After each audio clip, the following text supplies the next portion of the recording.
All right, so we already learned about the distributive property. So now there's two other properties that we have to talk about. And that's going to be the commutative property and the associative property. So we're going to just dissect them one at a time. We're going to start with the commutative property. So the commutative property has to do with the order of expressions. So for example, let's take a look at this right here. This is something really easy, right? 3 plus 4. Well, one person might look at that and go, okay, 3 plus 4. So there's 1, 2, and then 3. Whoops.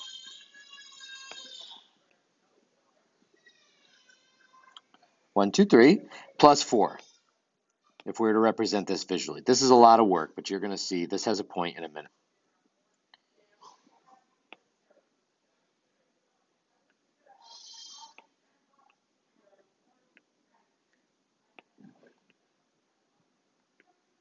Okay, there's 3 plus 4, right?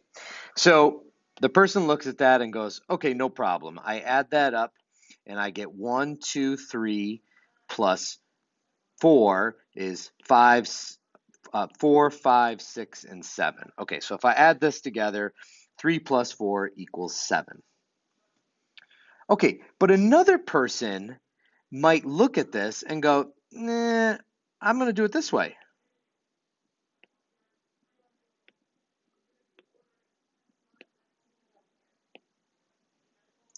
So it's still 7, right? 1, 2, 3, 4, 5, 6, 7. It doesn't matter what order we add things, you're still going to get the same answer.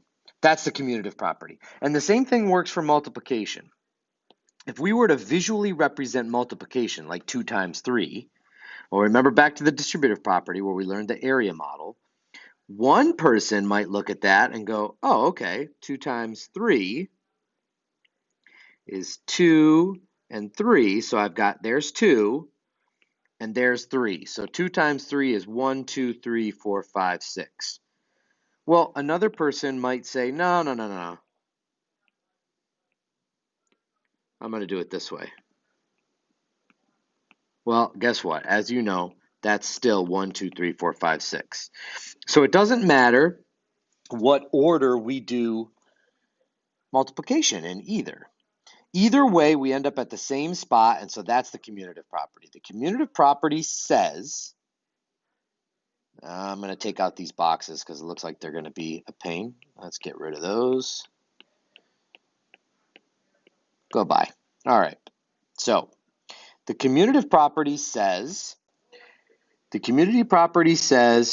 A plus B equals B plus A. And the same thing for multiplication. A times B equals B times A. In other words, the order doesn't matter. Now, does that still hold true for subtraction and division? Is 3 minus 4 the same thing as 4 minus 3? Obviously not, and the same thing holds true for division. So does the commutative property hold true for subtraction and division? No. All right, now we also have the associative property. The associative property has to do with the grouping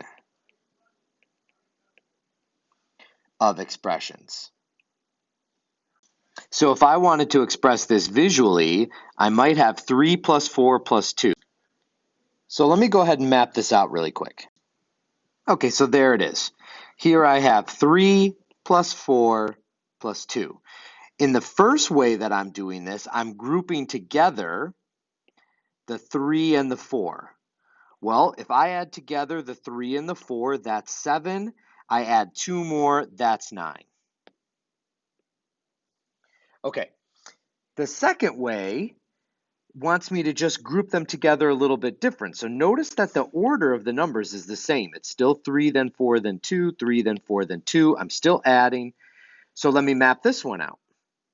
Okay, so this time I have the same picture, because it starts the same, but this time when I go to add these together, I'm going to add these ones together first. So I'm going to have 4 plus 2, which is 6, and then I'm going to add the 3 afterwards, because remember, order of operations says do what's in the parentheses first. Look, I still end up at the same place. I'm still going to end up with 9.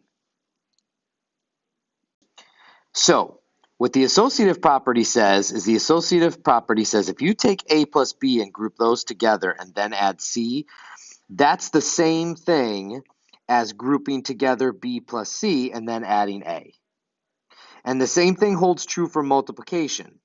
If you group together A times B and then multiply by C, that's the same thing as grouping together B and C and then multiplying by A. So there you go. I answered the next question already, which says, does the associative property hold true for multiplication? Yes.